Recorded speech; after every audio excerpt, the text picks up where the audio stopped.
Mo fẹ́ sọ̀rọ̀ nípa ọ̀rọ̀ America election tó ṣẹ̀ṣẹ̀ kọjá yìí. Congratulations to the president-elect Donald Trump. Mi ò ń ṣe supporter wọn, àmọ́ mo ní láti congratulate wọn.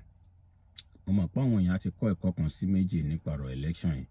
Èmi náà observe nǹkan méjì tí mo rò bí a kì í ṣe pẹ̀lú ẹ̀yin èèyàn. Election America tí wọ́n ṣe kọjá jẹ́ kí n realize pé sometimes it is good to leave your battle for another day. Gẹ́gẹ́ bí gbogbo wa ṣe mọ̀, ní year 2020, Donald Trump lose election against Joe Biden. Wọ́n gbìyànjú láti dá issue sílẹ̀, láti dá wàhálà lẹ̀, but àwọn èèyàn ráyè bá wọn parí gbogbo kìíní. 4 years later, ẹni tún jáde wá and wọ́n jáwé olúborí lọ́tẹ̀ yìí. Òun ló jẹ́ kí n sọ yìí pé ńgbà míì we just have to leave our fight for another day. Èyí máa fún wa ní oore ọ̀fẹ́ láti lè plan and strategize better. So mo fún wọn kudos fún irú nǹkan yìí. Mo ti rí àwọn African leaders kankan náà tó ti ṣe irú nǹkan báyìí rí. Fún àpẹẹrẹ ní year 2016, Ghana former president John Mahama, àwọn náà lose election tó ti bring a lot of controversy, but wọ́n realize pé táwọn bá jà ó máa affect àwọn aráàlú. Wọ́n step down. 8 years later, àwọn náà dúró báyìí ń sìn láti jáde fún president again. Wọ́n máa ṣe ní December. Ní ìlú tiwa náà ní Nàìjíríà, former president Goodluck Jonathan, àwọn náà ti ṣe irú nǹkan báyìí táwọn náà lose election tí wọ́n dẹ̀ gbé kalẹ̀. Gbogbo irú nǹkan báyìí ló yẹ kí ká máa sọ nípa ẹ̀. At least kó má kàn jẹ́ pé a kò máa condemn ara wa, a máa nail. Tá bá rí nǹkan tí ó da táwọn èèyàn ṣe, ẹ jẹ́ ká promote ẹ̀, ẹ jẹ́ ká sọ. Mo appreciate àwọn African leaders wa fún irú nǹkan báyìí.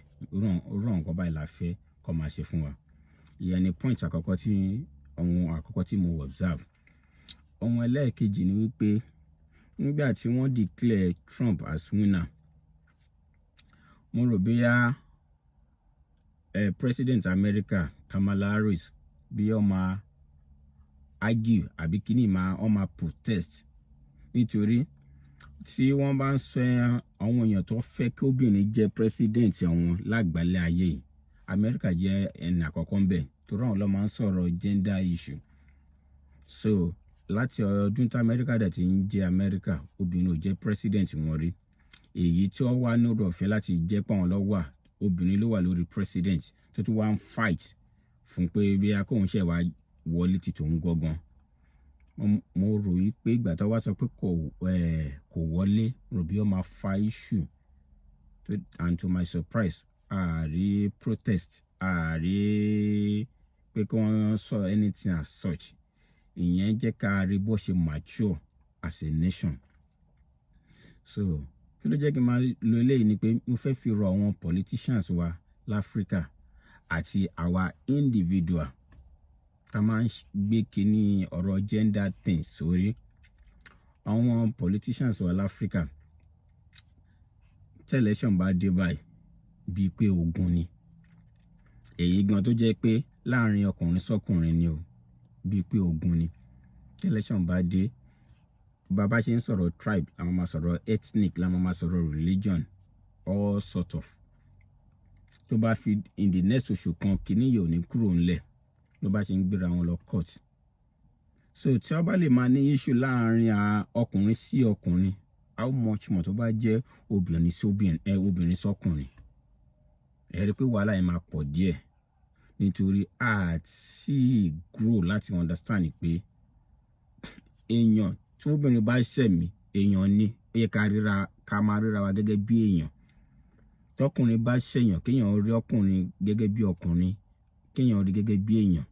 Tọkùnrin bá ṣe obìnrin, kéèyàn rí gẹ́gẹ́ bí èèyàn, rather than ká máa sọ̀rọ̀ gender. Èyí lọ̀rọ̀ àkíyèsí tí mo fẹ́ pe àwọn èèyàn sí, yálà nínú ìjọba ni àbí individual. The more tó bá jẹ́ pọ̀rọ̀ gender yẹn là ń gbé sórí, kí lè jẹ́ ká move forward. Jọ̀dẹ̀ sí nǹkan tá máa fi ń ṣe kíní, mo ti sọ náà ìgbà tí mo respond sọ̀rọ̀ Batisa. a ṣẹra wa ni tábà tí wàá ṣẹra wa tọrọ iṣu bá wá ṣẹlẹ̀ bí ọkùnrin ti ṣe obìnrin tẹ́lẹ̀ àbí obìnrin ti ṣe ọkùnrin tí iṣu kan bá wá ṣẹlẹ̀ ìkórìíra àti ìkanra yẹn la máa fi nail gbogbo nǹkan tó bá wá ń ṣẹlẹ̀ sí wa láwùjọ tí ò dẹ̀ ní jẹ́ kí a ní tẹ̀síwájú rather ó máa bring hatred láàrin ara wa ni.